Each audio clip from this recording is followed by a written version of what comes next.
Bismillahirrahmanirrahim. Assalamualaikum warahmatullahi wabarakatuh. Terima kasih kepada para penonton dimanapun Anda berada, baik di dalam negeri Indonesia maupun di luar negeri Indonesia. Di mana di malam hari ini Anda sedang menyaksikan secara langsung dialog Islam Kristen. Ya, di mana topiknya di malam hari ini yang telah disepakati sejak awal oleh kedua pembicara, yaitu yang kita tampilkan, beranikah Kristen bubar jika terbukti Yesus tidak duduk di tahta Daud? Ya, ini tema yang pertama kali diusung. Namun perlu dipahami teman-teman, para penonton dimanapun Anda berada, tema ini telah disepakati sejak awal oleh kedua pembicara. Dan sebelum kita mulai, silakan teman-teman untuk subscribe, like, dan share channel Geram Mualaf, di mana channel Geram Mualaf merupakan channel satu-satunya di Indonesia, ya satu-satunya di Indonesia yang menyiarkan acara malam ini dan acara-acara lainnya secara serempak ke 23 channel lainnya. Oleh karena itu, silakan selain Anda subscribe dan like dan share dan bunyikan loncengnya channel Geram Mualaf, Anda pun bisa melakukan hal yang sama kepada channel seperti halnya Tim Mukariban, Mualaf Channel, Menachem Ali, Edi Praitno, Aristo Channel, Akademi Kristologi, itu channel saya sendiri, Kristologi Center, Sahabat TV, dan Eza Lafeza. Oleh karena itu, teman-teman jangan ketinggalan acara-acara yang di channel Geram Mualaf dan channel yang berafiliasi dengan channel Geram Mualaf yang menayangkan acara malam hari ini. Selain channel Geram Mualaf, tentu saja ada Akademi Kristologi, Edi Praitno, Akademi Kristologi, Kristologi Center, The Muslim Apologist, Aristo Channel, Viral Indonesia, Rima Mau TV, Dua Master, Lentera Rohani, Bamtri, Rabanians ID, Donditan, Penegak Islam, Alwan TV, Sahabat TV, Wonderful Islam, Zulkifli M. Abbas, Mu'alaf Channel, Zulfikar Official, Evangelist Yonatan, dan terakhir Yonatan Nandar. Ya, ke-23 channel tersebut perlu diketahui semuanya secara serempak menyiarkan acara kita malam hari ini. Oke, untuk menghemat waktu akan kita tampilkan terlebih dahulu dari pihak Muslim, yaitu Saudara Zulkifli M. Abbas. Assalamualaikum Bang Zulkifli, bagaimana suara saya jelas? Waalaikumsalam warahmatullahi wabarakatuh. Suaranya mantap kali. Terima kasih kepada Bang Zulkifli yang telah hadir di malam hari ini ya. Dan selanjutnya akan kita tampilkan dari pihak Kristen sendiri, yaitu yang bernama Pak Frankie Edward.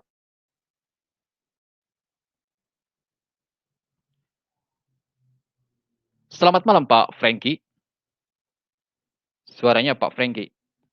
Pak Frankie, bisa dengar jelas suara saya? Mohon itu suaranya jangan dimatikan ya, jangan mute. Oh iya. Oke. Oke, jelas suara saya Pak Frankie? Jelas. Oke, sekarang jadi pertanyaannya sebelum kita mulai, apakah tema di depan layar Anda itu kedua belah pihak ini benar-benar setuju dan sepakat untuk dibicarakan, didiskusikan? Dengan tema beranikah Kristen bubar jika terbukti Yesus tidak duduk di tahta Daud. Bagaimana Bang Zulkifli, Anda sepakat? Sepakat Bang, sepakat.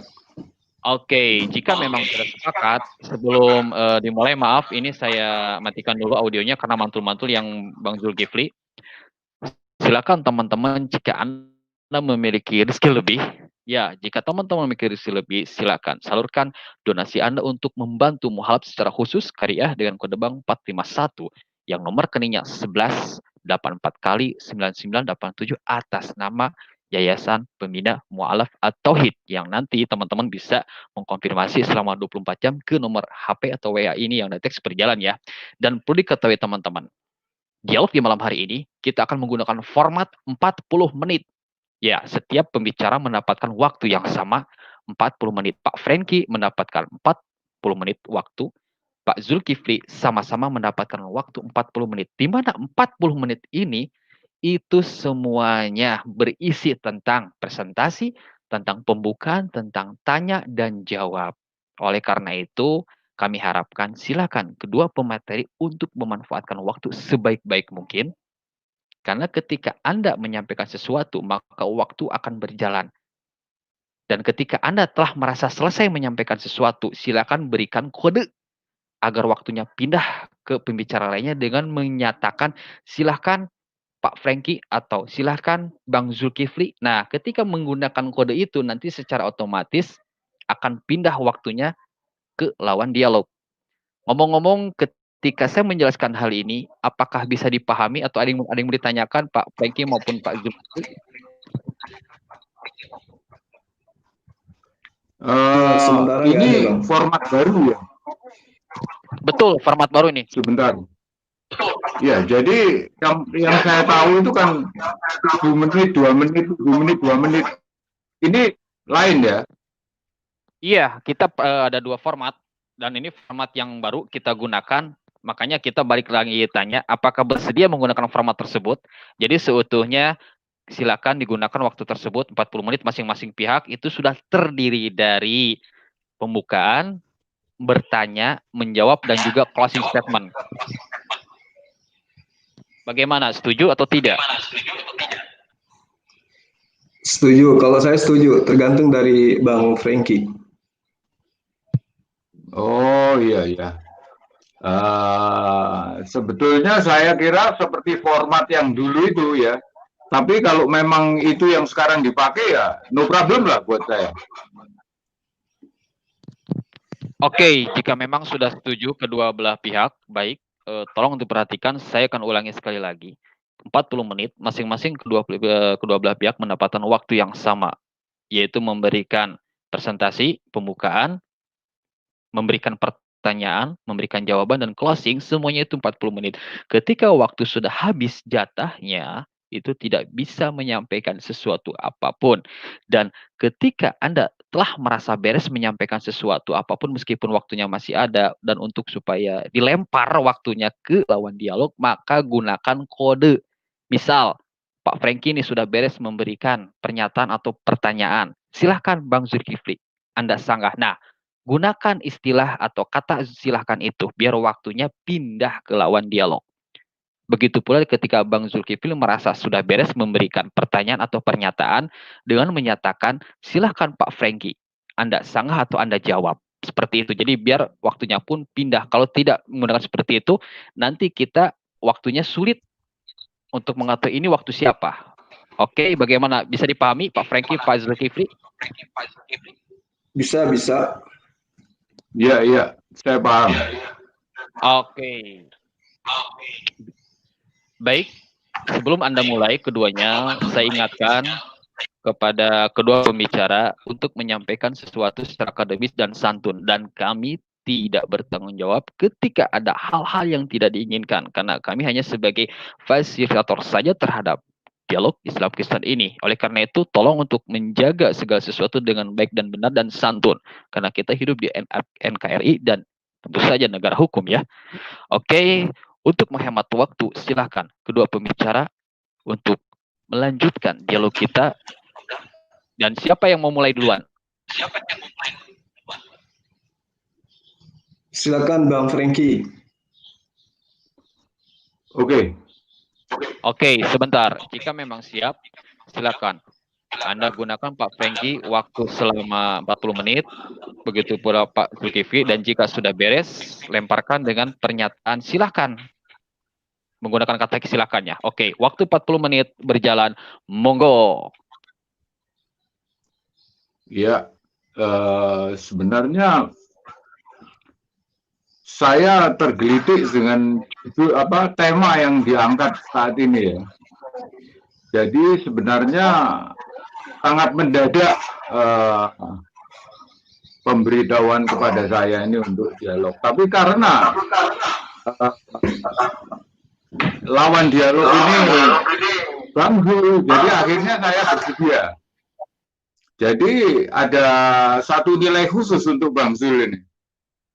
Jadi juga tema yang luar biasa, jadi itu mendorong saya meskipun mendadak, meskipun tanpa persiapan, tapi karena tema yang bagus dan itu bisa diangkat sebagai dialog yang bagus, maka karena itu saya bersedia.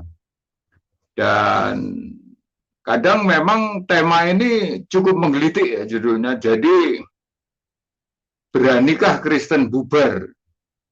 Itu jadi satu pertanyaan ya. Jadi karena yang kita tahu agama apapun ya, kendati pun ditemukan kesalahan itu, akhirnya dia tidak akan bubar. Jadi tetap ada penganut-penganutnya yang setia. Dan saya kira alasan-alasan untuk mendesak ini ya nanti bisa kita diskusikan ya. Jadi apa dari Geraha Mu'alaf ini timbul tema yang sangat menggelitik bagi saya. Jadi karena saya berpikir, jadi ini pun akhirnya pertanyaan ini bisa disampaikan kepada agama manapun. Jadi seperti agama-agama bisa dipertanyakan kalau memang sumber-sumber daripada keagamaan itu, sumber-sumber dari iman itu meragukan. Hal yang sama bisa diterapkan kepada Islam. Jadi bisa dipertanyakan bagaimana eksistensi Islam ke depan dengan ditemukannya kesejarahan Islam yang meragukan selama ini. Jadi itu yang saya pikir itu satu tema yang bagus juga. Jadi menurut pandangan saya, apapun keadaannya, setiap iman kepercayaan itu tidak bubar selama ada orang yang tetap mengikuti dan percaya dan beriman. Apalagi iman Kristen ya, yang sudah teruji berabad-abad, saya kira itu adalah akan tetap eksistensinya akan tetap sampai nanti ke depan. Saya kira itu dulu epilog dari saya. Silakan Bang Jul.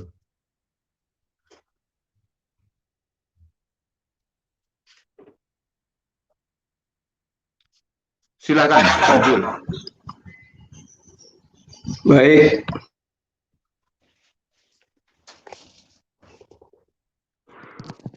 Ya, saya ucapkan Assalamualaikum warahmatullahi wabarakatuh, sahabat berada.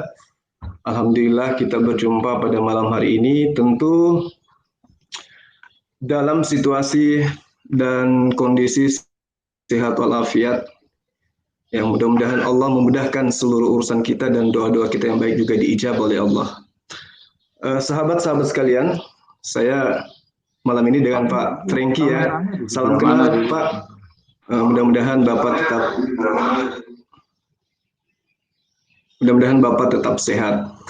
Malam ini materinya beranikah umat Kristen itu bubar, dalam arti kata mencari jalan yang lain untuk menuju kepada Allah, ketika ternyata janji Allah kepada Nabi Daud alaihissalam, yang mana janji itu selama ini oleh sahabat Kristen diimani sebagai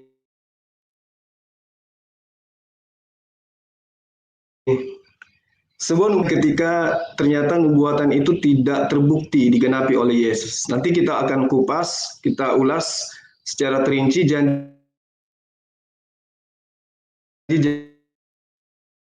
janji Allah kepada Nabi Daud yang kemudian oleh sahabat Kristen diimani digenapi oleh beliau. Sangat jelas menerangkan tentang siapa Yesus yang adalah Nabi Isa alaihissalam, yang kemudian sahabat-sahabat Kristen sebut dengan sebutan Nabi Isa. Sebutan Yesus. Di dalam Ali Imran misalnya ayat 33 dan ayat 34, di situ sangat terang dijelaskan sesungguhnya Allah telah memilih Adam, Nuh, keluarga Ibrahim dan keluarga Imran melebihi segala umat di masa mereka masing-masing. Sebagian merupakan keturunan dari yang lain dan Allah maha mendengar lagi maha mengetahui. Di dalam Al-Quran itu dijelaskan siapa Nabi Isa, bagaimana kelahiran beliau dan seterusnya. Jadi apa yang dituangkan kemudian oleh pengajaran Islam tentang Nabi Isa itu tidak lepas daripada pengajaran Yesus di dalam gospel, kitabnya orang Kristen. Nah, ini menarik untuk kita kaji. Bagaimana kemudian di dalam Al-Quran surah Al-Maidah ayat 175 Allah menerangkan bahwa Isa itu hanyalah seorang rasul yang sesungguhnya telah berlalu sebelumnya beberapa rasul, dan ibunya adalah seorang yang sangat benar. Keduanya biasa memakan makanan, lalu kemudian dijelaskan dalam ayat ini, Allah memberikan tanda-tanda kekuasaan terhadap utusannya yang bernama Nabi Isa atau Yesus. Jadi sekali lagi saya katakan, apa yang tertuang di dalam Al-Quran mengenai Nabi Isa alaihissalam itu relevan dengan apa yang diajarkan Yesus tentang dirinya kepada Bani Israel. Nah, mungkin saya ingin mengerucutkan materi yang kita bahas pada malam hari ini dengan Bang Franky. Di dalam kitab Abang itu ada beberapa dalil yang mengatakan bahwa Yesus itu adalah anak Daud yang kemudian menggenapi nubuatan yang ada di dalam kitab Raja-Raja dan juga Matius, bahwa Yesus ini yang akan duduk di tahta Daud. Ketika dinubuatkan, aku berjanji kepadamu di dalam Mazmur bahwa keturunanmu, anak kandungmu lah yang akan duduk di tahtamu. Nah, yang saya pertanyakan di sini, apa sejauh mana pembuktian yang bisa kemudian dibuktikan oleh sahabat Kristen bahwa Yesus itu benar-benar pernah duduk di atas kerajaan Daud? Silakan, Bang.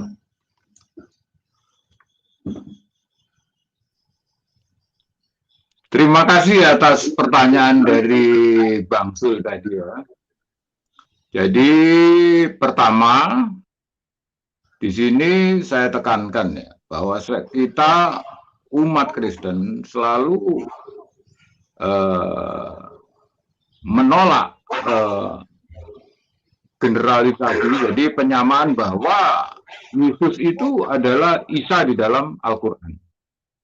Karena sering saya katakan bahwa atribut-atribut dari kedua pribadi ini sangat jauh berbeda.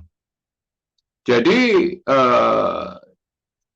Yesus itu bukan Isa, karena apa yang saya pelajari dan saya ketahui bahwa sosok Nabi Isa yang dituliskan di dalam Al-Quran itu setelah saya teliti, itu banyak mengutip daripada Injil-Injil apokrif, Injil-Injil gnostik, dan juga dongeng-dongeng. Jadi contohnya dari Injil Thomas, dari Injil masa kanak-kanak Yesus, Injil Maria, itu yang semua itu adalah Injil-Injil apokrif yang ditolak oleh Kristen karena itu ditulis tahun 200 ke atas.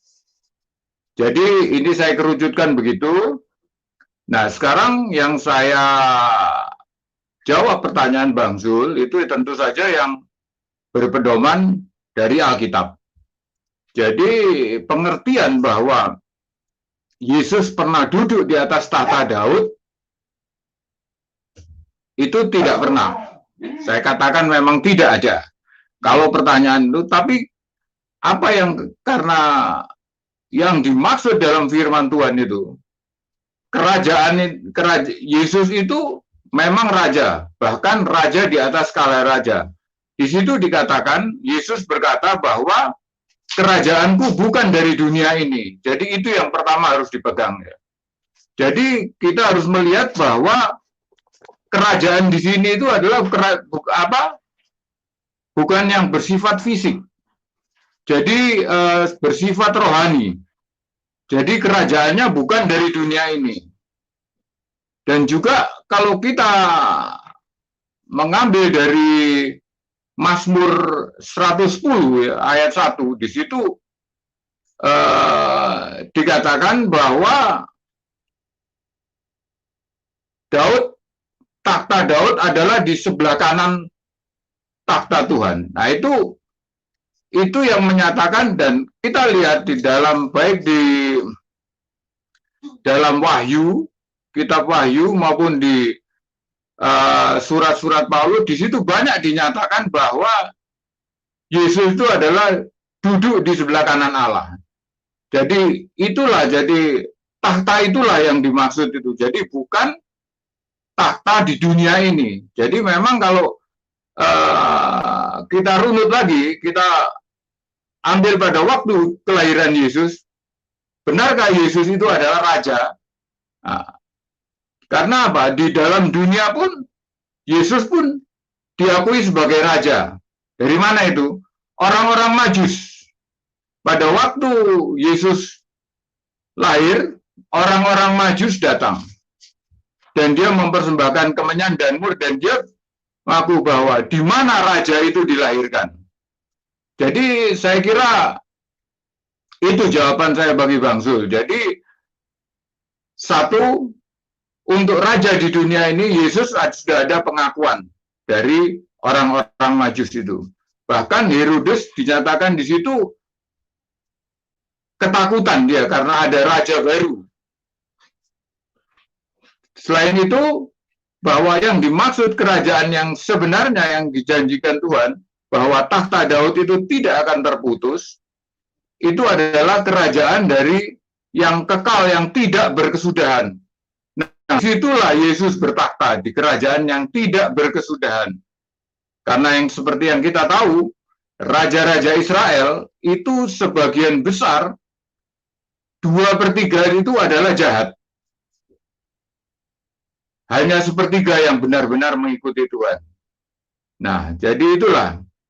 Jadi yang saya sampaikan bahwa kerajaan itu bukan dari dunia ini. Dan takhta itu juga bukan takhta fisik yang ada di dunia. Saya kira gitu.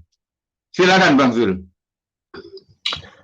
Baik Bang, ini ada pertanyaan singkat dari saya biar kita lebih konsen terhadap tema.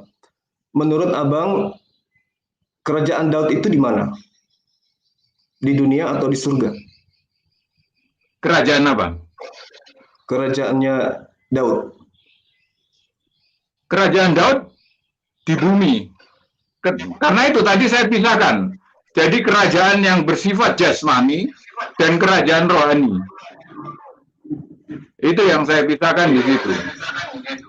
Ya, nah, maksud saya Bang, kerajaan kerajaan Daud ini di surga atau di bumi kerajaan Daud? Kerajaan Daud di bumi. Kerajaan Daud di bumi. Tapi dalam proses berjalannya takhta Daud dan keturunannya ini, di situ terlihat bahwa keturunan Daud ini lebih banyak tidak setia. Bahkan anaknya dia, Salomo, yang luar biasa itu pun juga tidak setia.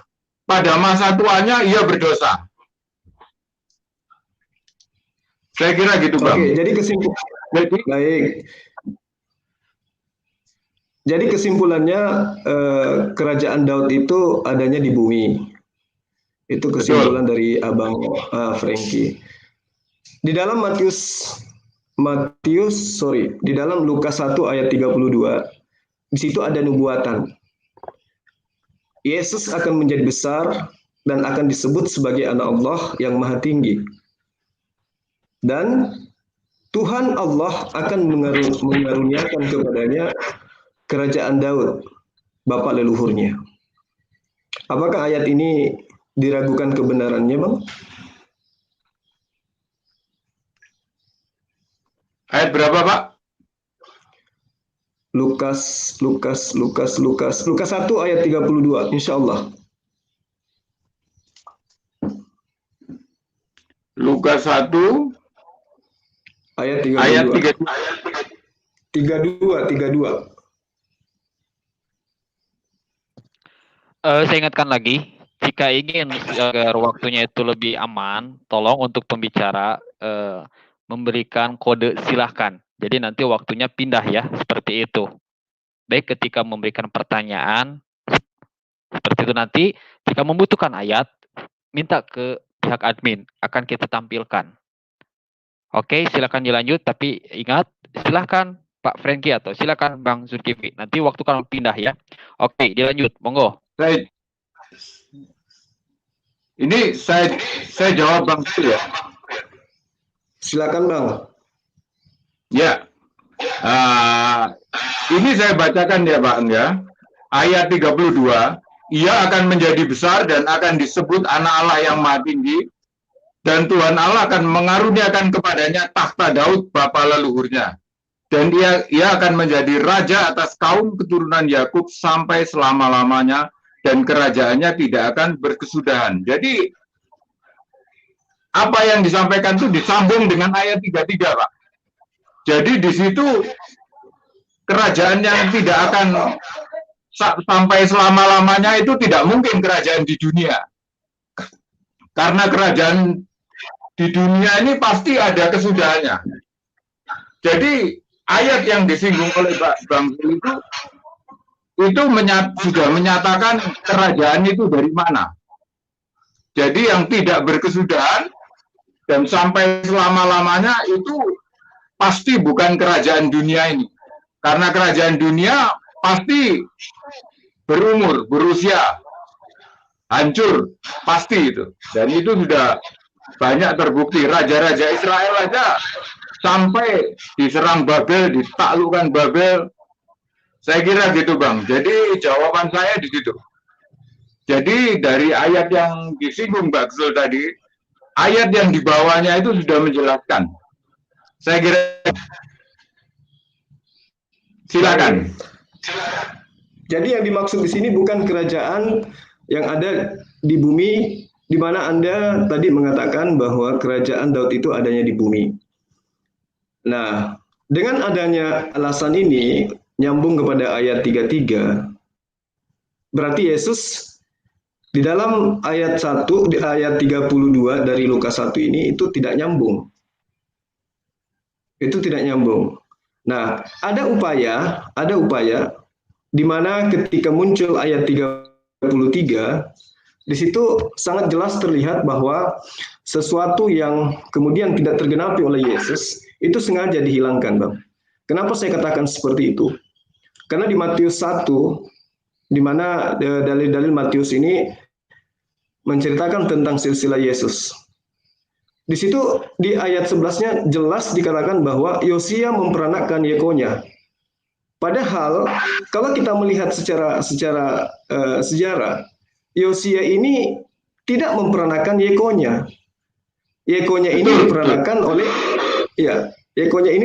oleh Yoyakim ya, kalau nggak salah ya. Yoyakim. Ya. Nah, kenapa Yoyakim ini disembunyikan di situ? Pasti ada alasan. Bukan tanpa alasan Yoyakim dihilangkan namanya. Karena Allah sudah berjanji dan bersumpah bahwa tidak akan pernah ada keturunan Yoyakim yang akan duduk di tahta Daud. Sehingga Lukas di dalam tulisannya terlalu terburu-buru menuliskan bahwa Yesus akan diberikan tahta Daud. Lalu kemudian di ayat 33 dipalingkan kemudian ke kerajaan surga.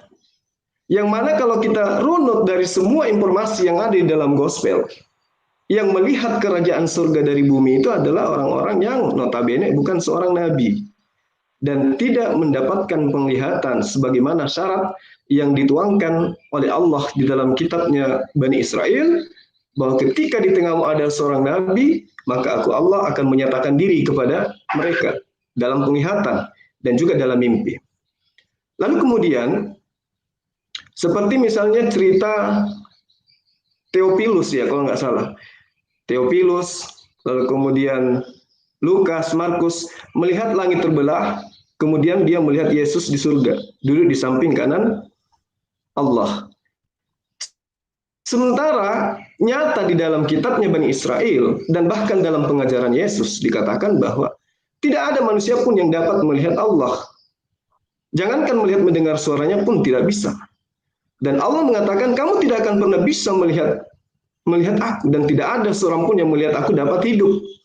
Tapi informasi-informasi kemudian dari kerajaan Daud yang sudah terbukti tidak sesuai dengan kenyataan, itu dialihkan kemudian ke kerajaan surga.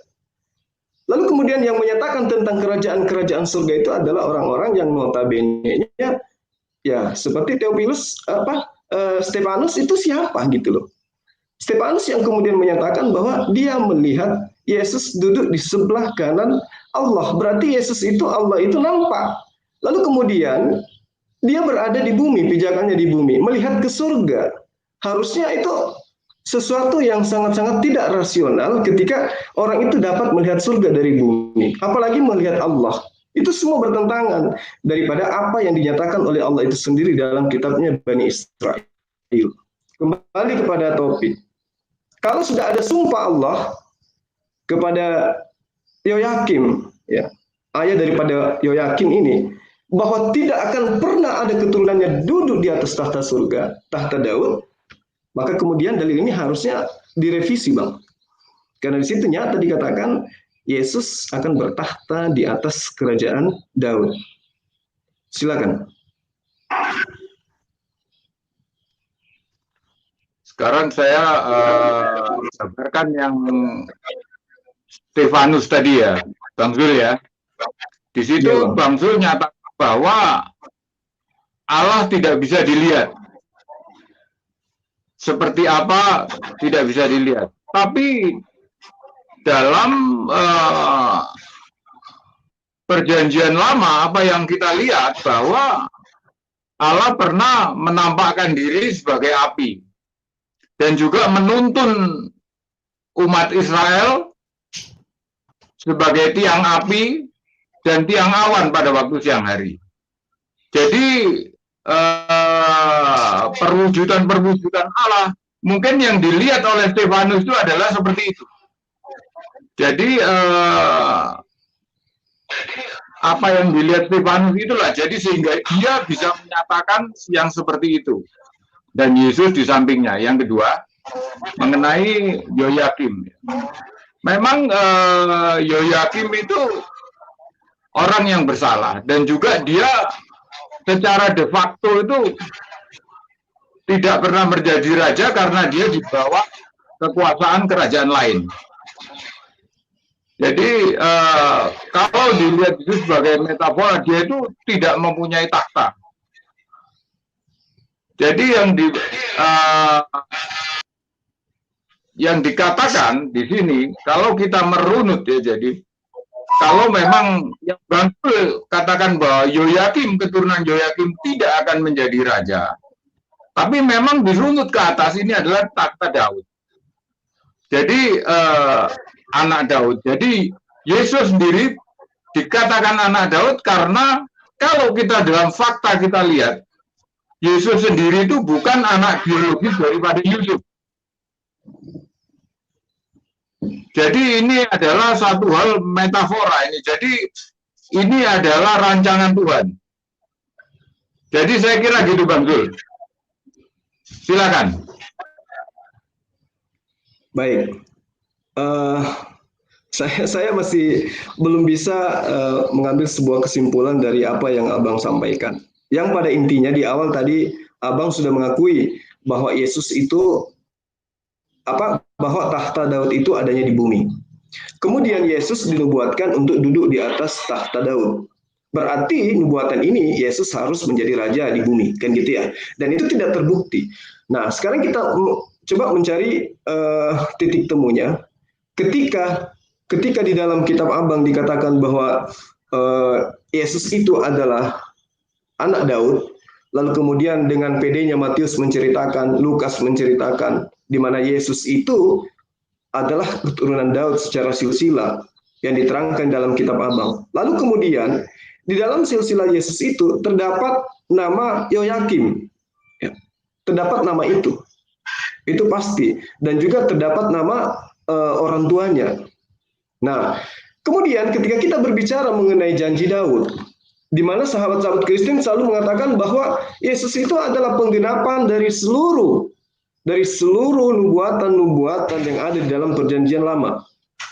Nah, Yesus ini kemudian diartikan sebagai orang yang menggenapi segala apapun yang tertuang di dalam perjanjian lama. Di dalam Mazmur 132 ayat 11, di situ Allah memberikan janji kepada Daud. Di mana Allah berkata bahwa Tuhan telah menyatakan sumpah setia kepada Daud, ia tidak akan memungkirinya, bahwa seorang anak kandungnya akan duduk di atas tahta Daud. Di dalam Mazmur 132 ayat 11 itu diterangkan sedemikian rupa. Begitu juga di dalam Samuel 17 ayat 12, ayat 13, dan juga kalau tidak salah ingat saya ada di ayat 16 yang nyata mengatakan bahwa anak kandung Daud yang akan menduduki tahta. Nah, sekarang saya ingin tanya kepada yang bertanya kepada Bang Frank. Apakah Yoyakim itu punya anak kandung? Silakan Bang. Ini Bang, jadi kita sebagai Yesus sebagai keturunan Daud, firman Tuhan yang terhakim itu, jadi di sini yang kita lihat keturunan Daud itu karena Maria itu juga bersumber dari Daud, jadi yang Yesus itu keturunan Daud bisa juga dari Maryam. Jadi kalau Bang Zul berasumsi bahwa Yoyakim tidak akan anak keturunannya tidak akan menjadi raja, tapi dari jalur Maria, yaitu dari anak Daud yang Nathan, dari jalur situlah Yesus keturunan Daud, dari situ yang terbebas daripada kutuk daripada Tuhan itu terhadap Yoyakim. Saya kira gitu Bang. Silakan. Baik. Nah, kalau kita mengambil dari Lukas, berarti taruhlah muaranya ke Maria, tidak dari Yusuf. Artinya, secara tidak langsung Abang ingin mengatakan bahwa memang Yesus itu duduk di tahta Daud. Pertanyaan saya, memang pernah Yesus duduk di tahta Daud, Bang? Silakan. Seperti saya jelaskan tadi, Bang. Jadi mengenai tahta itu janji Tuhan itu kerajaan yang tidak berkesudahan. Jadi kerajaan yang tidak berkesudahan itu yang tahta itu yang diduduki Yesus. Jadi memang kalau yang Abang itu bahwa di dunia ini memang dia tidak menduduki tahta Daud, karena kita sendiri tahu bahwa anak keturunan Daud itu sejak sebelum beberapa generasi sebelum Yesus itu sudah tidak menjadi raja. Jadi ada beberapa keturunan itu, jadi lompatan. Yang terakhir jadi raja itu setelah pembuangan dari Babel. Yekonya pun itu statusnya dia bukan raja, tahanan. Saya kira gitu Bang. Silakan. Baik. Jadi dari keturunan Yusuf, Yesus tidak pernah duduk di dalam tahta Daud oleh karena kutukan Allah kepada Yoyakim. Betul ya? Betul. Benar ya Bang? Oke. Lalu kemudian dari Maria, terbukti Yesus pun tidak pernah duduk di tahta Daud. Benar ya Bang? Ya, kalau tahta itu yang dimaksud oleh Bang itu tahta di dunia ini. Tahta di dunia ini. Karena fakta pada waktu zaman Yesus, kerajaan Romawi yang berkuasa. Jelaskan Bang ya. Jadi kerajaan Romawi yang berkuasa. Bahkan Raja Yudea pun, Herodes itu adalah boneka daripada kekaisaran Romawi. Jadi memang seperti sejak semula saya katakan bahwa firman yang menyebutkan bahwa kerajaanku bukan dari dunia ini, nah itulah. Jadi itu yang disebutkan. Jadi bagaimana dengan ayat Lukas? Ya. Jadi bagaimana dengan ayat Lukas yang mengatakan, yang saya katakan tadi, bahwa Allah akan mendudukkan Yesus di tahta Daud?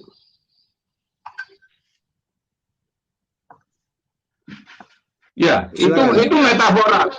Bang Zul, saya jawab ya.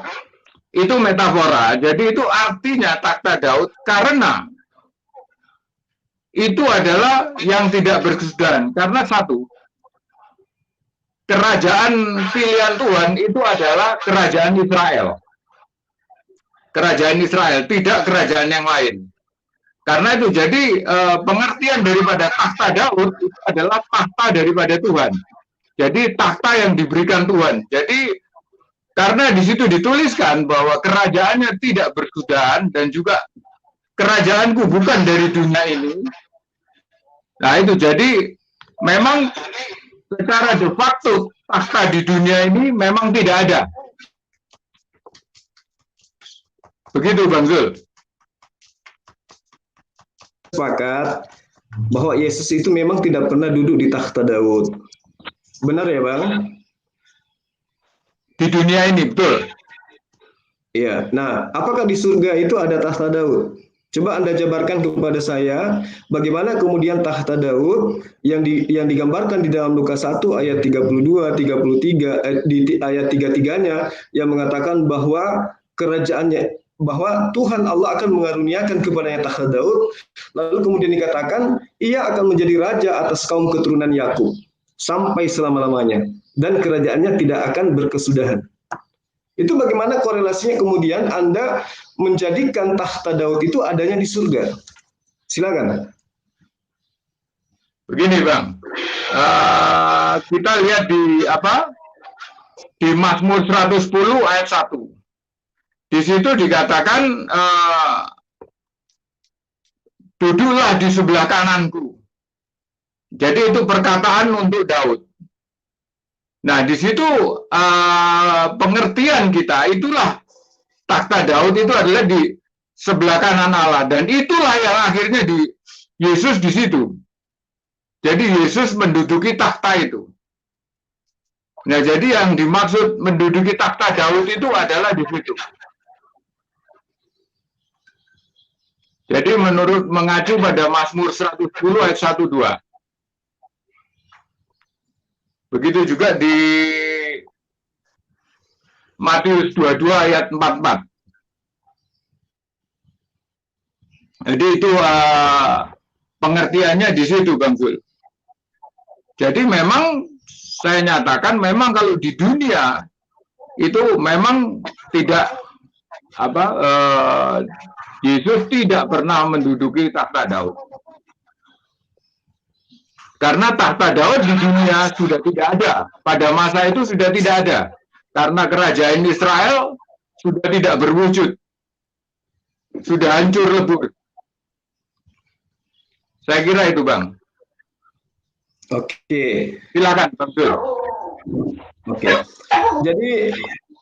Jadi kita tidak bisa menyalahkan Bani Israel yang tidak mengimani Yesus itu sebagai nabi, sebagai rasul, sebagai Mesias.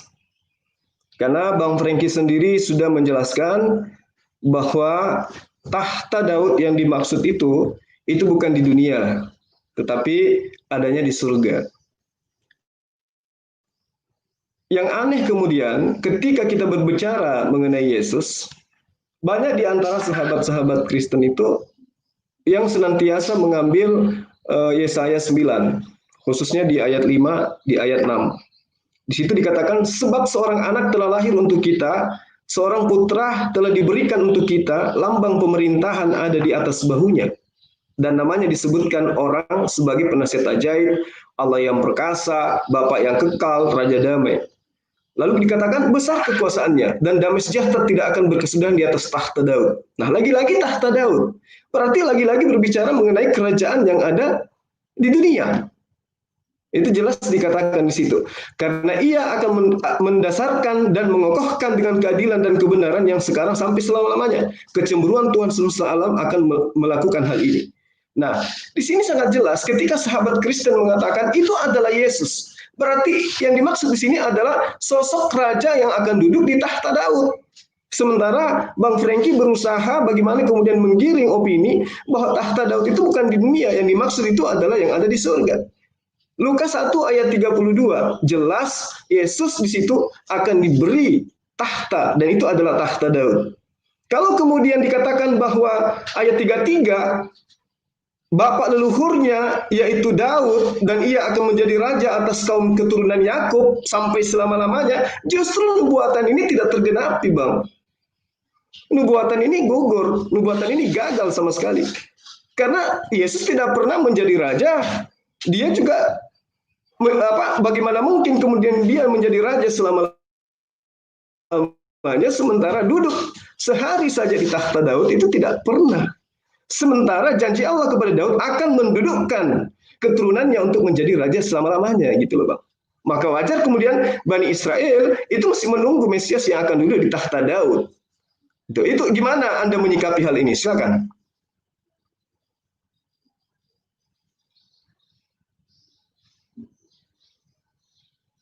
Silakan Bang. Suaranya Pak Franky, maaf itu suaranya Pak Franky. Silakan dilanjut Pak Franky. Oh iya. Iya. Memang apa yang satu faham dari yang tumbuh di kalangan Yahudi saat ini, memang mereka sedang menunggu Mesias yang akan datang. Karena berpegangan pada duduki takhta Daud itu. Jadi mereka menunggu bahwa Mesias yang itu akan datang. Bukan yang sudah datang, yang diimani oleh orang Kristen adalah Yesus. Memang begitu. Dan kita orang seperti yang saya sampaikan tadi, memang seperti yang disinggung Bang Sul di Yesaya tadi, itu pun adalah hal yang sama. Jadi itu menggambarkan suatu kerajaan yang bukan di dunia ini.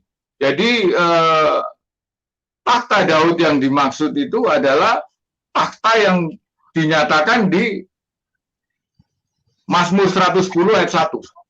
Jadi itu pegangan bahwa itulah yang takhta Daud yang nanti akan diduduki oleh Yesus yang adalah raja di atas segala raja. Di mana di situ atributnya adalah bahwa kerajaannya tidak akan berkesudahan dan sampai selama-lamanya. Itulah yang satu atribut yang melekat pada kerajaan dari itu. Saya kira gitu Bang Zul.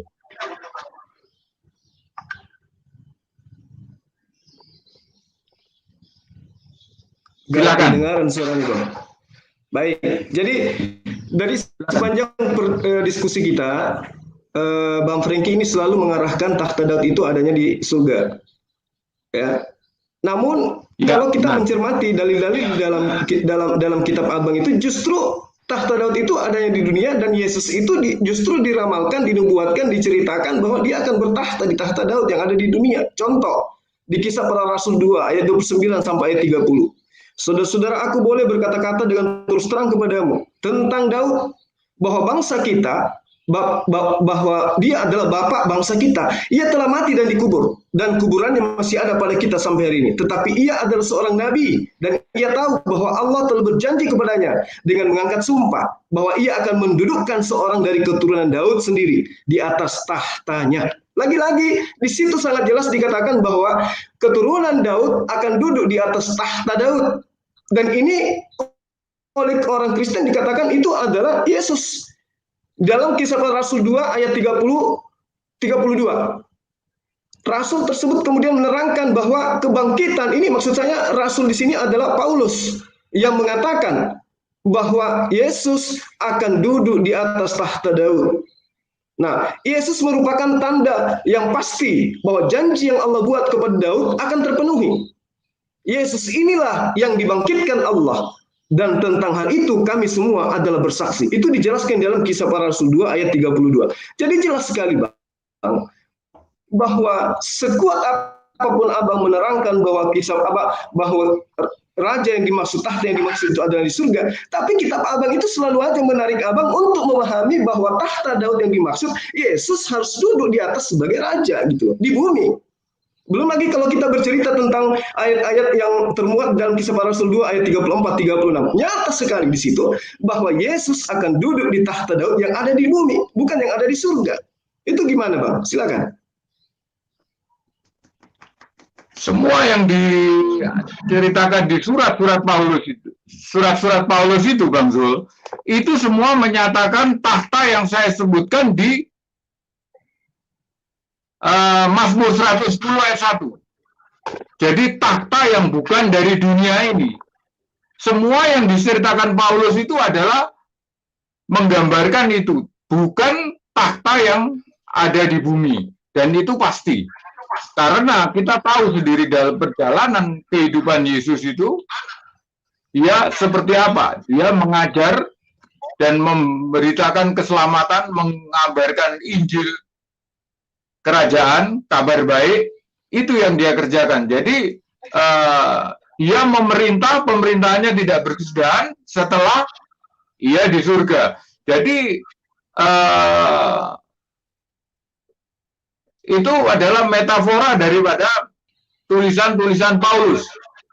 Jadi jelas bukan dari dimaksud untuk tahta Daud yang di bumi. Karena kerajaan Israel itu sudah putus. Setelah pembuangan ke Babel itu sudah putus. Saya kira itu. Jadi tidak ada lagi raja-raja dari Israel di bumi ini.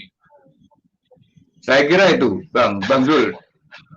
Dan itu adalah fakta. Silakan, Bang Zul. Maaf, tadi Mazmur berapa, Bang?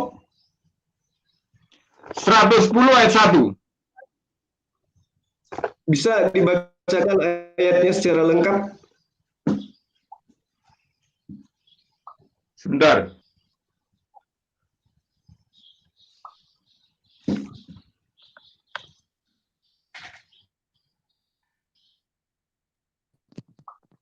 Ini benar ayatnya, Pak Franky, coba cek. Sudah. 110 ayat 1. Iya. Oke, silakan dilanjut. Ya.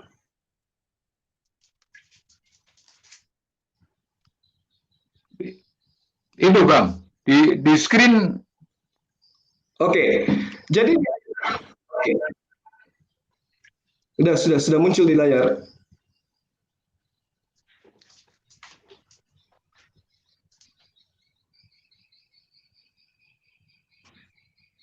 Oke, benar ikannya. Saya tanggapi ya.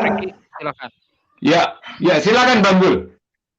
Jadi kalau kita bercerita tentang kerajaan Daud, itu jelas nyatanya ada di bumi, Pak, Bang, bukan di surga. Ini nyata, ketika Allah berjanji kepada Daud, ini berjanji tentang kerajaannya yang ada di bumi. Inilah yang saya katakan bahwa penulis kitab Anda itu hanya mengambil kutipan-kutipan dari kitabnya Bani Israel, kemudian dia mendudukkan Yesus sebagai penggenapan. Sementara sangat nyata, itu tidak nyambung. Makanya mereka yang mengerti original teks dari kitab mereka tidak memahami dan tidak mengimani, bahkan tidak percaya sama sekali kalau Yesus itu adalah penerus daripada tahta Daud. Kenapa? Anda mengutip Mazmur 110. Tapi di dalil ini, di ayat ini, satu perikop itu menerangkan tentang kerajaan Daud yang ada di dunia, bukan yang ada di surga sana. Maka kemudian ketika saya mengatakan terlalu terburu-buru pengarang Lukas menceritakan kalau Yesus itu akan diberikan tahta Daud. Sementara kemudian Yesus tidak terbukti duduk sebagai raja bagi Bani Israel. Sama sekali tidak. Lalu kemudian Anda mencoba, itu adalah kerajaan yang diperuntukkan untuk di surga. Di mana sinkronnya? Anda mengatakan Mazmur 10, Mazmur 110, itu nggak nyambung, Bang. Nggak nyambung. Coba Anda baca deh, silakan.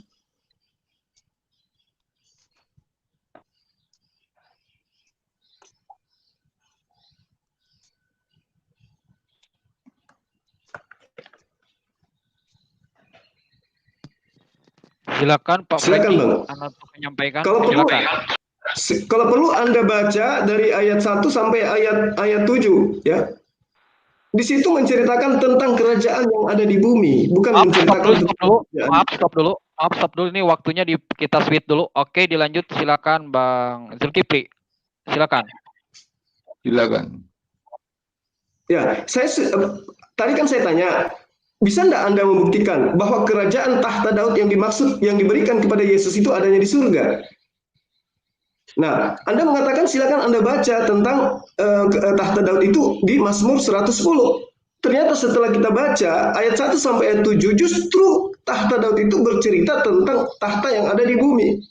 Bagaimana kemudian Anda bisa mencocokkan antara tahta Daud yang ada di bumi, Anda larikan ke tahta yang ada di surga? Silakan.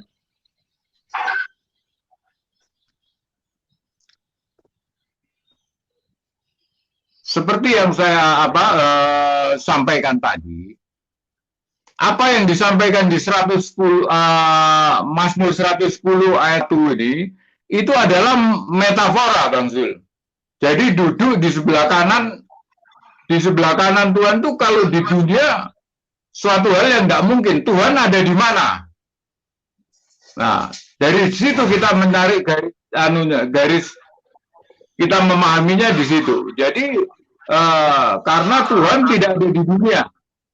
Jadi kalau kita di sebelah kanan, nah itu di tempat itulah, di tempat yang bukan di dunia yang dimaksud di situ. Jadi apa yang disampaikan di ayat 110 itu adalah metafora. Jadi itu yang menjadi dasar pemahaman kita, Bang Zul. Silakan, Bang Zul. Oke, jadi gini loh Bang, Bani Israel yang memahami Mazmur, mereka itu tidak ada sedikit pun mengatakan bahwa kerajaan Daud itu adanya di surga. Anda mengatakan metafora, tapi itu fakta terjadi, Pak. Itu fakta terjadi di lapangan. Bagaimana kemudian kerajaan Daud itu terjadi? Bagaimana sejarah kerajaan Daud?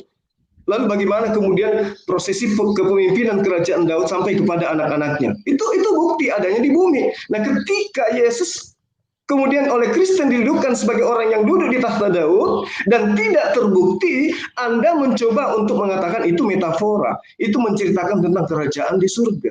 Nah, sinkronnya di mana gitu loh?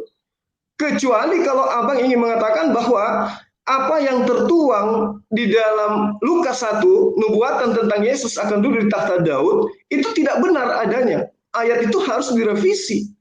Jangan di takhta Daud, tetapi tahta kerajaan Allah yang ada di surga. Bagaimana, Bang? Ya, itu berangkat dari pemahaman yang berbeda. Kalau Bang Zul mengambil pemahaman dari kaum Yahudi, itu adalah hal yang sama daripada apa yang dipercayai oleh Muslim. Jadi mengenai sosok Yesus. Jadi Yesus itu adalah hanya manusia, dan karena itu tidak akan mungkin bisa bertakhta di dunia yang lain. Nah, itu memang kalau kita mengacu pada kaum Yahudi, itu adalah hal yang sama. Tapi pemahaman kita orang Kristen, kita mengenal Yesus itu sebagai sosok yang lain. Nah, itu perbedaan kita di situ, Bang. Jadi dari situ, jadi pengertian ayat itu kita berangkat dari sana. Jadi karena sosok Yesus itu yang adalah Tuhan, jadi pengertian itu bahwa berkuasa di surga itu adalah menjadi relevan. Tapi kalau kaum Israel pasti akan menolak, begitu juga Muslim, karena tidak mungkin manusia bertakhta di surga. Nah, jadi berangkat dari itu. Jadi perbedaan dasar daripada kita memahami nats-nats daripada Alkitab adalah berangkat dari pemahaman awal kita. Jadi pemahaman dari kaum Yahudi maupun Islam pasti sama, karena Yesus itu adalah manusia. Jadi seperti kaum Yahudi, Israel itu juga menganggap bahwa Yesus itu adalah manusia yang disalib. Karena mereka tidak mempercayai itu adalah Mesias. Padahal seperti yang kita lihat sejak kelahirannya, ketika Yesus mengumpulkan para ahli kitab, justru ahli kitab itu dari kitab-kitab perjanjian lama, nubuat-nubuat itulah mereka sampai mengenal bahwa di Bethlehem dilahirkan, dan itu tepat sekali. Jadi nubuat itu tergenapi. Jadi titik tolak pemahaman kita yang berangkat dari itu kita yang berbeda. Jadi saya percaya Yahudi dan Islam mungkin sama. Jadi Yesus itu adalah manusia. Jadi tidak akan mungkin akan bertakhta di surga. Karena itu tentunya ayat ini ditarik kepada pemahaman sebagai manusia, dan memang terbukti dia tidak berkuasa di dunia. Nah, kalau kita dengan pandangan kita iman Kristiani bahwa Yesus itu tidak adalah Tuhan, dialah yang bertahta di surga. Saya kira gitu, Bang Zul. Silakan. Baik, jadi kesimpulannya, Abang sudah mengakui bahwa Yesus tidak pernah duduk di tahta Daud. Benar ya, Bang ya? Kalau yang Bang Zul maksud tahta di dunia, saya ya. Jadi memang karena tahta itu pun di dunia pun tidak ada. Karena kekuasaan Israel di bawah kekuasaan Romawi. Itu adalah fakta. Silakan Bang Zul. Baik. Nubuatan yang terjadi di dalam kitab Mazmur dan juga Raja-Raja itu nyata bahwa nubuatan ini jelas Allah berjanji kepada Daud anaknya akan duduk di atas tahta. Lalu kemudian pengarang Lukas, pengarang Matius mencoba mendudukkan Yesus sebagai penggenapan daripada nubuatan orang yang akan duduk di atas tahta Daud. Dan itu sudah gagal. Kita buktikan malam ini gagal. Lalu kemudian Abang mencoba mengambil Mazmur 1000, ya, mengaitkan dengan apa yang tertuang di dalam Markus 16 ayat 19. Itu saya katakan seperti yang saya gambarkan kepada Anda tadi, itu tidak nyambung sama sekali. Kalau kita menggunakan analisa akal, itu boleh saya bilang adalah sebuah pemberitaan yang dibuat-buat. Kenapa? Karena Markus tidak mungkin bisa melihat ya Yesus itu duduk di surga. Karena surga itu adalah tempat yang beda dimensi dengan kita. Lalu kemudian dasar pijakan Markus ini adalah untuk mendudukkan Mazmur 110, di mana Daud duduk di sebelah kanan Bapa, yang mana itu menceritakan justru tentang kerajaan yang ada di bumi. Bukan kerajaan di surga, Yesus ada di sebelah kanan. Lukas ingin menjadikan Mazmur 110 itu sebagai dalil nubuatan kemudian digenapi di dalam Markus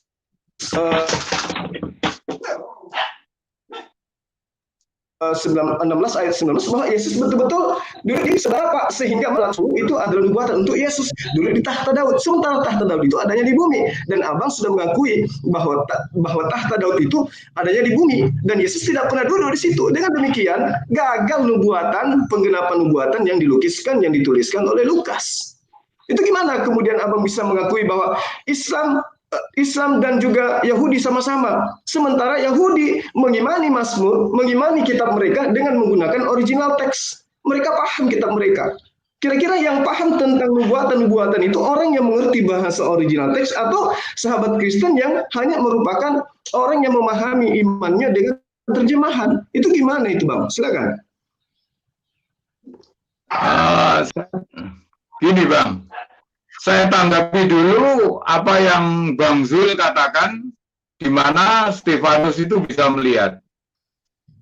Ini juga adalah satu hal yang mungkin tidak diimani oleh orang-orang Islam. Jadi memang di dalam kita itu ada namanya kuasa Roh Kudus. Jadi karena itu untuk penulisan gospel itu pun adalah dengan ilham daripada Roh Kudus. Karena itu, yang kita lihat bahwa Matius dan Lukas itu menulis Injilnya itu, dia tidak akan tahu bahwa Maria itu hamil daripada Roh Kudus kalau bukan Roh Kudus dari Roh Kudus. Karena pada zaman itu masyarakat Israel tidak ada yang tahu bahwa Maria itu hamil karena Roh Kudus. Nah, disitulah peran daripada Roh Kudus. Nah, jadi seperti yang Stefanus tadi melihat Tuhan, itu adalah juga pekerjaan Roh Kudus. Jadi di situ. Jadi memang itu satu hal yang memang tidak bisa diimani oleh orang-orang Islam maupun Yahudi, tapi kita di dalam iman Kristen, karena kita berangkat dan kita mengimani bahwa gospel itu adalah ilham daripada Roh Kudus, jadi adalah peran Roh Kudus itu menyertai kita senantiasa. Dan juga tadi Bang Zul tadi singgung bahwa memang faktanya bahwa tidak menduduki tahta di bumi itu memang benar, korek, betul sekali itu. Karena seperti tadi saya sudah nyatakan bahwa tahtanya bukan di sini. Jadi di situ Bang Zul. Terus apalagi tadi saya tidak nangkep Bang, apa tadi yang di... Silakan Bang Zul, silakan. Ya, jadi Abang maupun saya sudah membuktikan bahwa Yesus itu tidak pernah duduk di atas tahta Daud. Dengan demikian, Markus yang berupaya kemudian bersama dengan Lukas untuk meyakinkan sahabat Kristen bahwa Yesus itu adalah raja, bahwa Yesus itu adalah putra Daud, bahwa Yesus itu adalah orang yang pernah duduk di tahta Daud, itu tidak terbukti adanya. Dengan demikian, bahwa Abang sudah mengatakan Islam dan juga Yahudi memang mengakui dan tidak menerima Yesus itu pernah duduk di tahta Daud.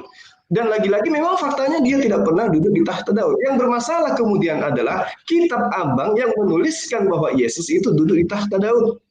Bagaimana kemudian Markus 16, bagaimana kemudian Lukas 1, bagaimana kemudian Matius 1, dan seterusnya, menerangkan dengan terang bahwa Yesus itu adalah orang yang akan ditunjuk sebagai oknum yang duduk di atas tahta Daud. Sementara kitabnya Bani Israel ketika berbicara mengenai tahta Daud, maka itu berbicara mengenai kerajaan yang ada di dunia.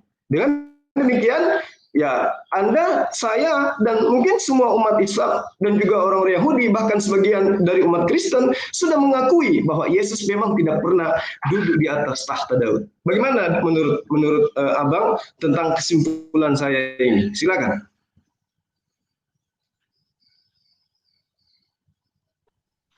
Seperti tadi sudah saya sampaikan.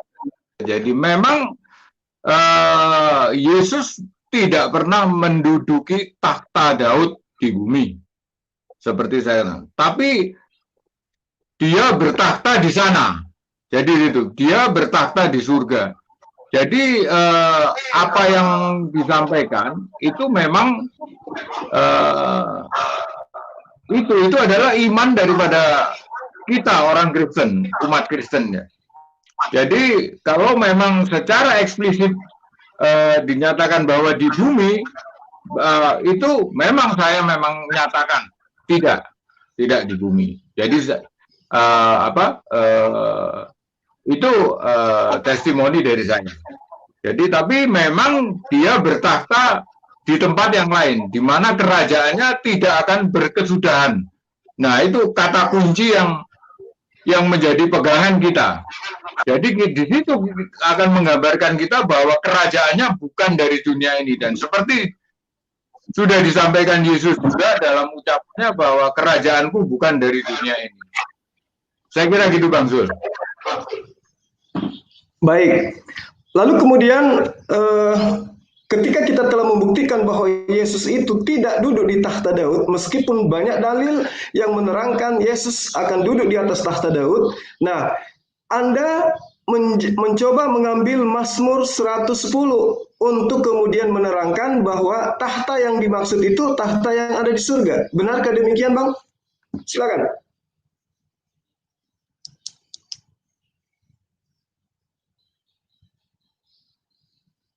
Silakan, Bang, silakan. Silakan. Iya, betul.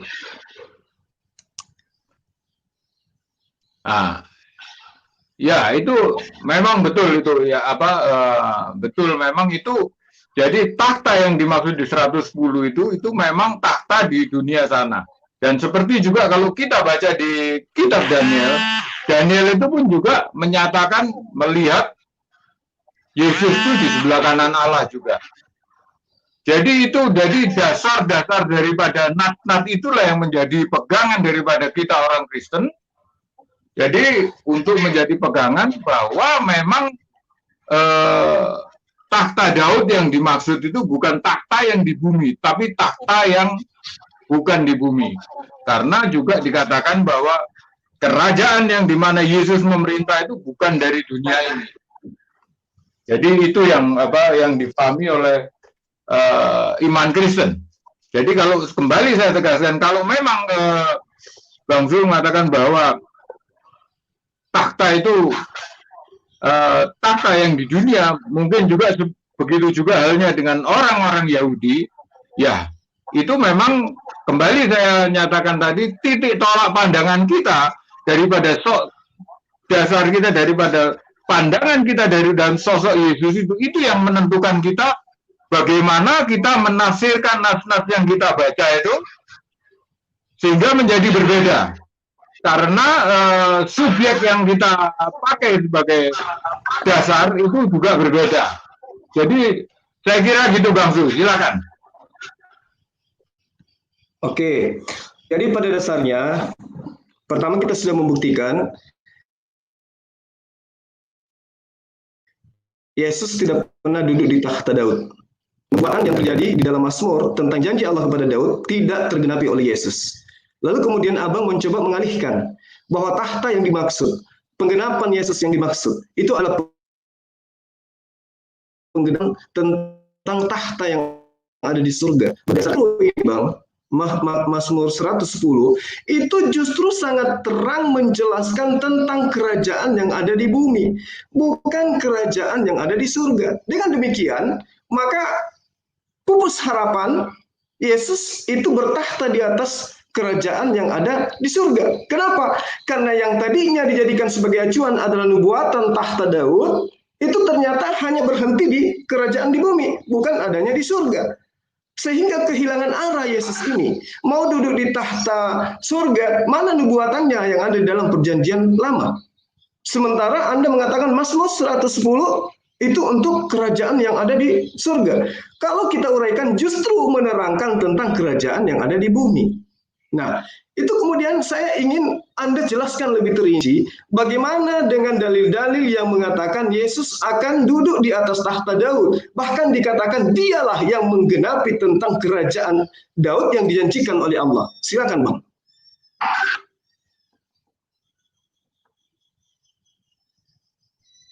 Silakan. Ya, jadi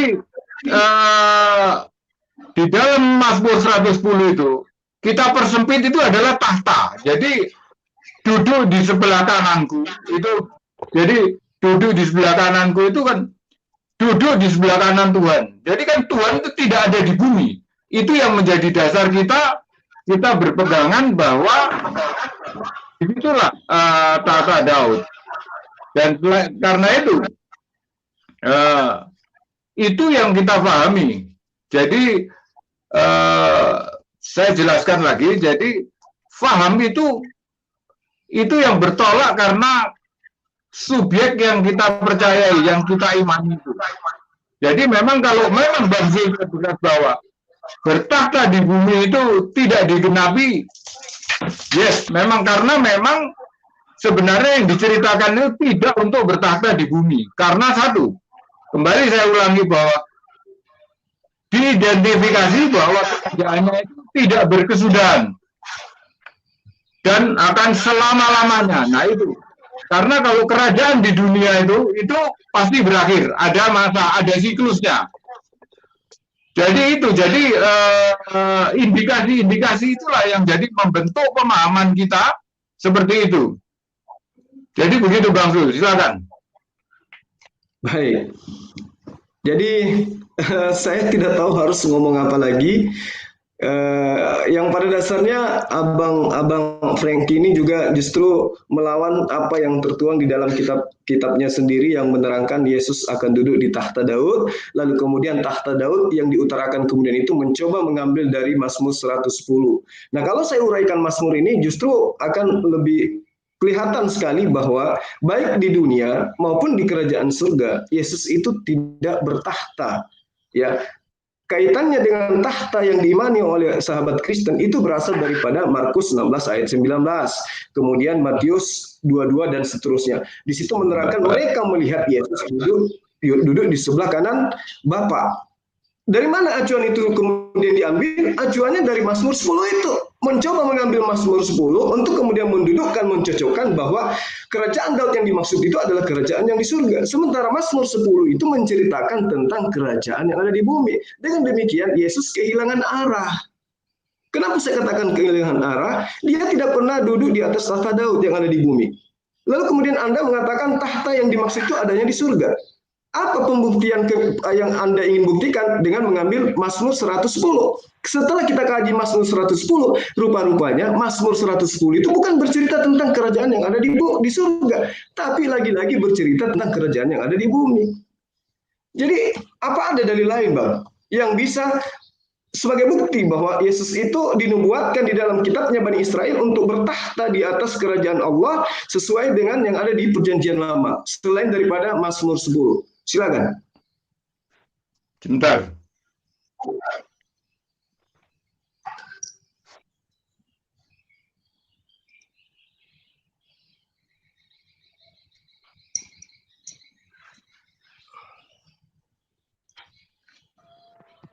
Silakan Pak Franky untuk dilanjut karena waktu terus berjalan.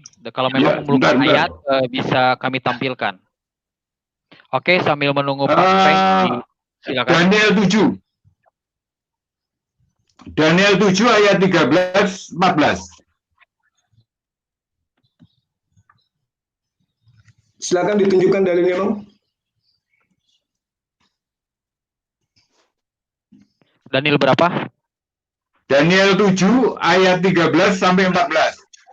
Oke, silakan dilanjut. Waktu terus berjalan.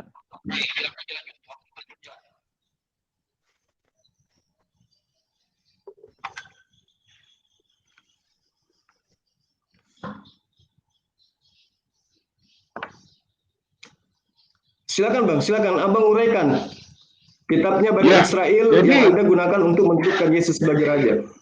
Di Daniel ini digambarkan bahwa Daniel itu mendapat penglihatan. Jadi mengenai Yesus bersama Allah Bapa.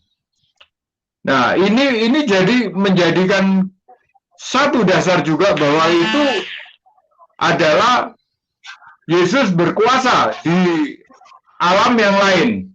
Jadi itu salah satu dasar, Bang. Jadi yang membentuk pemahaman bahwa tahta Yesus itu bukan di bumi ini. Jadi dari Daniel itu bisa kita jadikan dasar. Silakan. Daniel berapa tadi? Daniel 7. Bang Zulkifli bisa melihat ke layar. Bang Zulkifli bisa melihat ke layar. Ini Daniel 7 ayat 13 hingga 14. Ya, jadi ini adalah penglihatan yang dianggap sebagai penggenap nubuatan tentang Yesus. Kalau kita melihat secara langsung, secara satu perikop daripada Daniel 7 ini justru tidak menceritakan tentang kerajaan Daud. Tidak sama sekali. Justru ini menceritakan tentang sesuatu yang sifatnya bercerita tentang hal yang akan terjadi kelak. Ini adalah nubuatan Daniel terhadap sesuatu yang bakal terjadi. Sama ketika kita bercerita dengan kitab Wahyu, bagaimana seorang penulis di Patmos melihat roh Allah, roh anak Allah berupa roh binatang, bertanduk 7 dan bermata 7, dan dinyatakan 7 roh Tuhan itu yang diutus ke muka bumi. Sama, ini lagi-lagi tidak bercerita tentang nubuatan tentang kerajaan Daud. Sementara Yesus, hampir seluruh iman orang Kristen itu mengklaim, mengakui Yesus itu adalah keturunan Daud, anak Daud yang bertahta di atas kerajaan Daud. Dan dia adalah Mesias yang ditunggu oleh Bani Israel. Tapi Bani Israel tidak mengetahui bahwa Mesias itu sudah ada di tengah-tengah mereka. Sementara yang ditunggu oleh Bani Israel sesuai dengan nubuatan dalam kitab mereka, itu adalah sosok manusia yang ingin bertahta di atas kerajaan Daud itu. Nah, lagi-lagi Anda menggunakan Daniel. Di situ coba Anda lebih terangkan kepada saya, kalimat mana yang Anda bisa jadikan acuan bahwa itu adalah tahta yang merupakan tahta Daud yang menjadi nubuatan kepada Yesus itu sendiri. Silakan, Bang. Bukan itu tidak membicarakan tahta itu. Jadi itu menggambarkan sosok keilahian daripada Yesus. Nah, dari situ itu adalah satu titik tolak untuk berangkat bahwa Yesus berkuasa di sana. Jadi menduduki tahta di sana. Itu yang dasar pemikiran itu yang kita pakai. Jadi memang Daniel itu tidak menyatakan masalah takhta itu. Tapi dari situlah pemikiran kita berangkat, jadi membentuk naskah itu dari situ. Jadi di situ menggambarkan keilahian Yesus, sehingga itulah yang membentuk bahwa takhta yang diduduki oleh Yesus itu bukan dari dunia ini, tapi dari dunia yang lain, dari dunia kekekalan, di mana di situ dinyatakan bahwa kerajaannya tidak akan berkesudahan. Karena di dunia kekal, yang dunia setelah bumi ini berakhir, kerajaan itu tetap berlangsung. Jadi itu Bang, jadi memang di Daniel itu memang tidak digambarkan, tidak menceritakan mengenai masalah bertakhta di surga ataupun di bumi. Tapi penglihatan Daniel itu adalah menyatakan keilahian daripada Yesus. Itu yang saya pakai sebagai dasar. Jadi dari keilahian daripada Yesus itulah kita mengimani bahwa takhta yang dimaksud itu adalah takhta dari dunia kekekalan. Saya kira gitu Bang Zul, silakan. Baik Bang, kalau kita menyikapi Daniel 7 ini, dan kemudian kita mendudukkan Yesus di situ sebagai oknum yang diceritakan, itu lagi-lagi tidak nyambung Bang, sama sekali tidak nyambung. Karena yang diceritakan di sini adalah tentang sosok raja-raja yang kemudian melakukan peperangan. Yesus tidak pernah melakukan peperangan. Sampai-sampai di ayat itu, ya, kalau saya tidak salah di ayat akhir daripada perikop Daniel 7 ini, di situ Daniel mencurahkan rasa ketakutannya. Dia katakan bahwa sekianlah berita itu yang saya beritakan kepadamu menurut Daniel. Ini adalah hasil dari pikiran-pikiranku, kegelisahan-kegelisahanku. Ya, aku mengatakan aku menuliskan ini dengan berkat daripada rasa kegelisahanku akan penglihatan saya itu. Itu menurut pengakuan Daniel. Sehingga Daniel mengatakan, aku pucat, aku ketakutan, aku gelisah, dan aku menyimpan hal itu dalam ingatanku, kata Daniel. Ini menceritakan bukan tentang sosok raja yang datang memberikan damai sejahtera kemudian, tidak.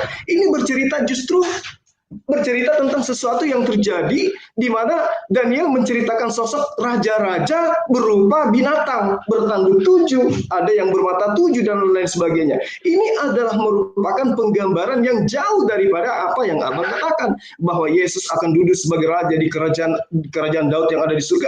Gak nyambung sama sekali Bang, gak nyambung sama sekali. Ini adalah penglihatan Daud tentang kehancuran masa depan. Ini yang perlu Abang pahami dengan baik. Jadi tadi Mazmur sudah gagal, kemudian Daniel 7 juga nggak nyampe kepada nubuatan-nubuatan yang kemudian disusun oleh pengarang kitab kanonik, di mana Yesus didudukkan sebagai orang yang akan duduk di takhta Daud. Lagi-lagi nggak nyambung Bang. Mungkin ada dalil lain barangkali. Silakan.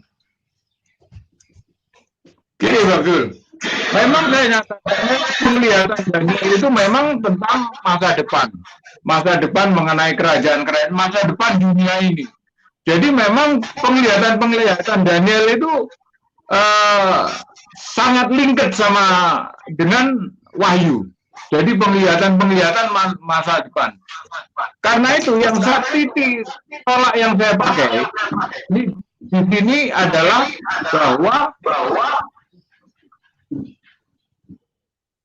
bahwa sosok daripada sosok Tuhan, sosok Yesus yang dilihat oleh Daniel itu yang maksud saya, itulah yang menjadi dasar. Jadi bahwa Yesus itu, keilahian Yesus itu yang dari dasar itu menyatakan bahwa dia yang akan bertakhta di dalam kerajaannya yang kekal, yang selama-lamanya. Jadi kembali saya katakan bahwa takhta Daud itu dari situ. Jadi memang titik tolak pemikiran kita memang sekali lagi saya tekankan bahwa karena pandangan atas subjek yang berbeda. Jadi karena itu jadi akhirnya akan menghasilkan konklusi yang berbeda juga. Kira gitu Bang Zul. Baik Bang. Jadi pertama Abang mengatakan Mazmur 110. Kemudian Abang mengatakan Daniel 7. untuk kemudian bisa mencocokkan antara tulisan-tulisan Markus, Lukas, dan juga Matius tentang Yesus itu duduk di tahta Daud. Dan tahta Daud ini Anda katakan itu mengenai tentang kerajaannya yang ada di surga. Lagi-lagi tidak terbukti. Ya, pertama, Abang sudah sepakat Yesus tidak pernah duduk di tahta Daud. Kedua, Anda mencoba untuk mengambil Daniel 7 dan lagi-lagi Yesus tidak terbukti di situ. Itu hanya menceritakan tentang hal yang akan terjadi kelak, bukan menceritakan tentang Yesus menjadi raja. Pertanyaan saya kemudian adalah, kalau Yesus tidak pernah menjadi raja dan tidak ada dalil yang dijadikan sebagai acuan, lalu apa dasarnya disembah? Menjadi raja saja tidak? Silakan, Bang. Ya, kembali kita kita sampaikan ya, karena kita itu tidak menyembah raja di dunia ini, Bang. Jadi itu kalau mengacu pada pertanyaan Bang Zul tadi. Jadi kata apa yang kita sembah itu adalah raja segala raja. Seperti yang sering digaungkan oleh Luga Tambunan, King of King. Yeah. Jadi itu yang kita sembah, adalah raja di atas segala raja. Jadi bukan raja di bumi ini. Itu yang jadi yang kita sembah itu. Jadi kita bukan menyembah raja kalau kita fokuskan di situ. Dalam apa yang Bang Zul sampaikan. Jadi yang kita sembah itu kembali saya tekankan adalah raja di atas segala raja. Yang tahtanya itu tidak berkesudahan dan kerajaannya itu kekal. Dan itu tidak mungkin ada di dunia. Saya kira anak kecil pun tahu, di dunia tidak ada yang kekal. Saya kira gitu, Bang. Silakan dilanjut, Pak Franky, karena Anda waktu 15 detik lagi. Silakan dilanjut. Habiskan saja. Ya, jadi itulah. Jadi apa yang kita inginkan. Jadi seperti di Daniel tadi, itu pun saya hanya Terima kasih kepada Pak Franky. Maaf, waktu Anda sudah habis selama 40 menit dan tidak menyisakan 1 detik pun. Dan ini Bang Zulkifli masih menyisakan waktu 4 menit lebih sekian detik ya. Dan ini ada waktu untuk Pak Bang Zulkifli. Oke, sebentar biar menunggu keduanya itu rehat ya. Kedua belah pihak rehat untuk minum dulu. Ini ada sebuah tantangan dari Pak Franky Edward yang masuk ke tim redaksi kami dari saudara Frans Donald untuk mengajak dialog dengan Anda Pak Franky dengan tema mana yang berdasarkan Alkitab, mana yang berdasarkan Alkitab, Allah yang benar itu Esa ataukah Trinitas. Ya, itu ajakan dari saudara Frans Donald untuk Anda Pak Franky untuk berdialog di ringnya channel Geram Malap yang netral. Oke. Sebelumnya kita nunggu rehat dulu kedua belah pihak untuk rehat, untuk minum-minum dulu. Silahkan nih bagi teman-teman yang memiliki rezeki lebih, silahkan Anda salurkan zakat sedekah Anda yang bisa disalurkan ke Bank Mandiri Syariah yang nomor rekeningnya kodenya itu 451, adapun nomor rekeningnya 11884 kali 9995 atas nama Yayasan Pembina Mu'alaf at-Tauhid yang ketika teman-teman telah mentransfer, silakan konfirmasi ke nomor HP atau WA ini selama 24 jam ya. Dan perlu diketahui, jika teman-teman ingin ikut melakukan pembebasan lahan seluas 6 hektar, di mana 1 meternya itu 250.000, jangan lupa sertakan angka 1 di belakangnya.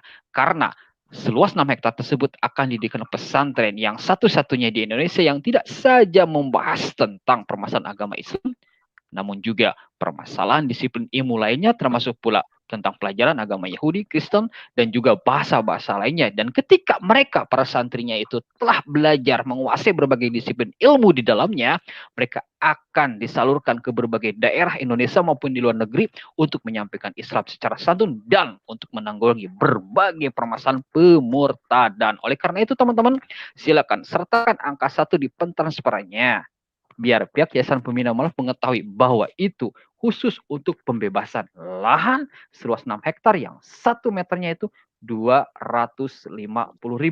Dan ini ada komentar juga dari Asmadi. Oke, kan saya tampakkan. Moderator kemana ini? Bang Zul ngotot tidak kemana-mana, ini debat, kasihan Frankie tidak ada kesempatan bertanya. Dan untuk diketahui oleh saudara Asmadi bahwa tema yang di malam hari ini sudah beberapa kali kami munculkan, perlu diketahui ini temanya sudah disepakati oleh kedua belah pihak. Artinya Pak Frankie harus mampu membuktikan apakah Yesus itu duduk di sebelah tata Daud, dalam arti kata Allah, ataukah tidak. Dan ternyata teman-teman bisa menyimpulkan apakah Pak Frankie mampu memberikan jawaban ataukah tidak, ataukah berdasarkan asumsi. Tentu saja para penonton yang mampu menyimpulkan terkait dialog malam hari ini. Oke, dikarenakan kedua belah pihak telah terlihat fresh ya. Namun demikian, maaf Pak Frankie, Anda tidak bisa menyampaikan sepatah dua patah kata.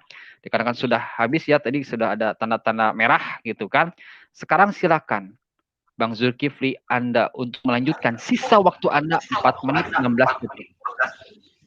Silakan Bang Zulkifli, monggo. Baik. Jadi sahabat sekalian, terutama yang saya hormati abang saya Frankie, tadi kita sudah sepakat bahwa kerajaan Daud itu adanya di bumi. Sepakat juga kita bahwa Yesus itu dinubuatkan sebagai diceritakan sebagai penggenapan daripada oknum yang akan duduk di tahta Daud. Berarti tahta yang dimaksud itu adalah tahta yang ada di bumi. Kemudian abang mencoba untuk lari ke ayat 33 dengan pernyataan selama-lamanya dengan mengacu kepada Mazmur 110. Baik, saya akan mencoba menguraikan Mazmur 110 ini. Mudah-mudahan waktu masih ada sampai bisa sampai ke ayat ke-7-nya. Jadi gini, ketika Mazmur 110 itu Tuhan berkata, duduklah di sebelah kananku sampai musuh-musuhmu kutaklukkan kepadamu. Di situ sangat jelas bahwa penginjil atau orang yang mencatat daripada kitabnya orang Kristen di dalam Markus 16 ayat 19 mencoba untuk mendudukkan itu. Ketika dia mengatakan, sesudah Tuhan Yesus berbicara demikian, maka terangkatlah ia ke surga, lalu duduk di sebelah kanan Allah. Mencoba untuk mengambil apa yang tertuang di dalam Mazmur 10 ini.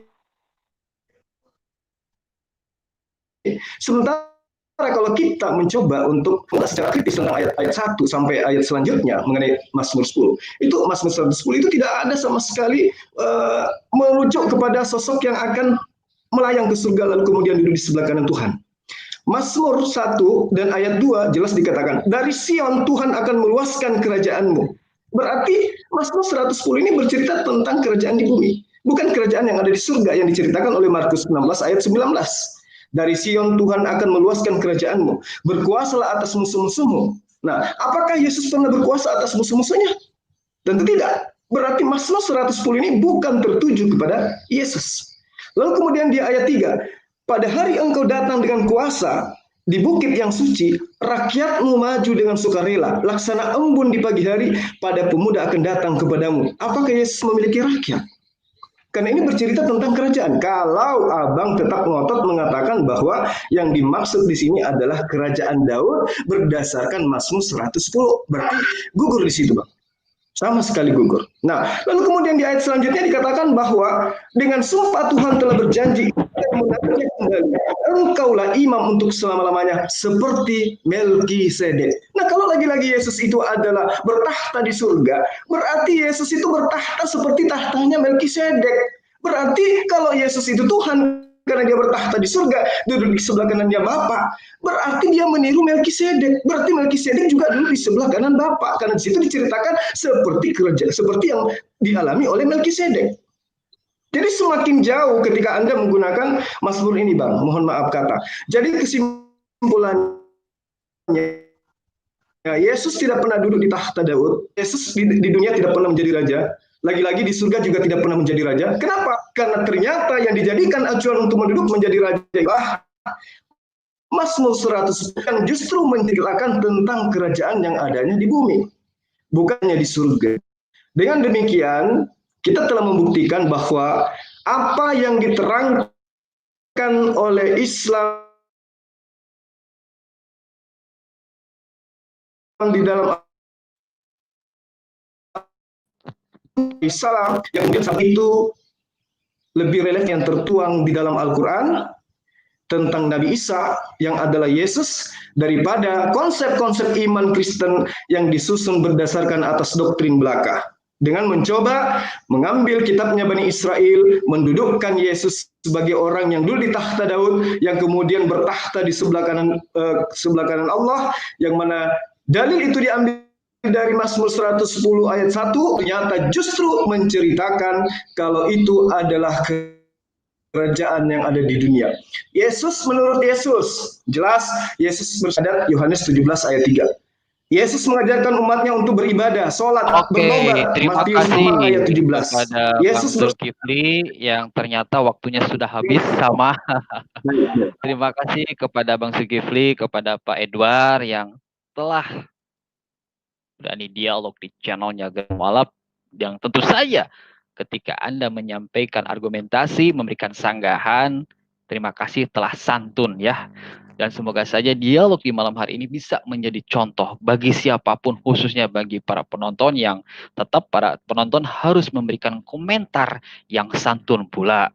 Dan kami telah menyampaikan informasi terkait adanya tantangan dialog untuk Pak Franky Edward dari Frans Donald. Dan silakan nanti ditanggapi ketika di belakang layar seperti itu. Kalau memang siap akan kami jadwalkan. Oke, bagi teman-teman yang jika jika memang siap akan saya jadwalkan ya Pak Franky. Terima kasih. Dan terkait jika teman-teman nih ingin seperti Pak Franky, Bang Zulkifli tampil di layar seperti ini yang dengan santun tentu saja, silakan Anda daftarkan di website yang ada di teks berjalan ini, atau bisa di teks bisa dicek di live chatnya yang sudah kami sampaikan 2 kali. Silakan Anda daftarkan diri Anda, yang tentu saja bagi siapapun Anda yang ingin berdialog, baik laki-laki maupun perempuan, kami meminta untuk dialog secara akademis dan santun. Adapun keputusannya semua diserahkan kepada para penonton. Seperti itu. Dan ketika teman-teman merasa khawatir dengan relasinya, itu bisa ditutup wajahnya seperti Bang Zulkifli. Dan tidak saja Bang Zulkifli yang pernah melakukan seperti ini, termasuk juga saudara Ucok pun pernah ya melakukan seperti Bang Zulkifli, menutup wajahnya dengan masker, termasuk pula dengan saudara Dino. Jadi siapapun silahkan untuk berdialog secara santun, dan jika takut wajahnya ketahuan oleh relasi Anda, bisa ditutup wajahnya, dan cukup cuma moderator saja yang menggunakan avatar ketika menyampaikan sesuatu, biar fokus para penonton ya ketika melihat wajahnya, tidak terpecah ketika saya masuk dan menampakkan diri. Oke, teman-teman, khususnya kepada kedua pembicara, terima kasih yang telah mau dialog di channel Geramap secara santun seperti itu. Dan mungkin Pak Zulkifli untuk silakan untuk menyampaikan terkait masalah channelnya apa sih, biar di teman-teman bisa subscribe, termasuk juga Pak Franky. Silahkan. Baik, saya hanya ingin mengucapkan salam hormat saya kepada abang saya, Bang Franky. Terima kasih. Abang cakep malam ini. Anda mirip seorang artis idaman saya. Ari Untung apa Ari Tulang kalau nggak salah ya. Mirip kali. Saya hormat kepada abang. Luar biasa. Silakan Pak Franky. Cukup. Terima kasih. Lumayan. Iya Bang. Bagaimana tanggal Pak Franky? Silakan. Iya, saya khususnya untuk Bang Zul ini ya. Jadi saya memang sejak lama itu sangat ingin berdialog dengan Bang Zul ini. Saya sering melihat channelnya. Bahkan saya cukup terpesona lihat Bang Zul itu dalam salah satu videonya memperagakan kata, dan saya kira bagus sekali. Oke, terima kasih. Sudah pernah saya lakukan kira-kira itu 30 tahun lalu, Pak. Oke, ternyata Pak Franky ngefans ya. Terima kasih, Bang Zulkifli. Ternyata alhamdulillah melalui channel Geramap ini, ternyata Pak Franky yang ngefans ke Bang Zulkifli ini ternyata bisa berdialog secara langsung ya di channel Geramap. Alhamdulillah, terima kasih kepada apresiasi dari kedua belah pihak.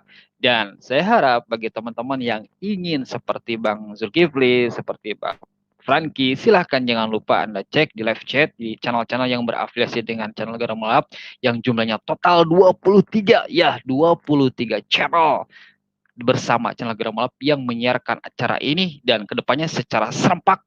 Dan itu adalah channel satu-satunya channel Geramap ya yang menyiarkan acara apapun ke-23. Sedangkan channel-channel lain hanya sebagai pengekor. Oke, terima kasih.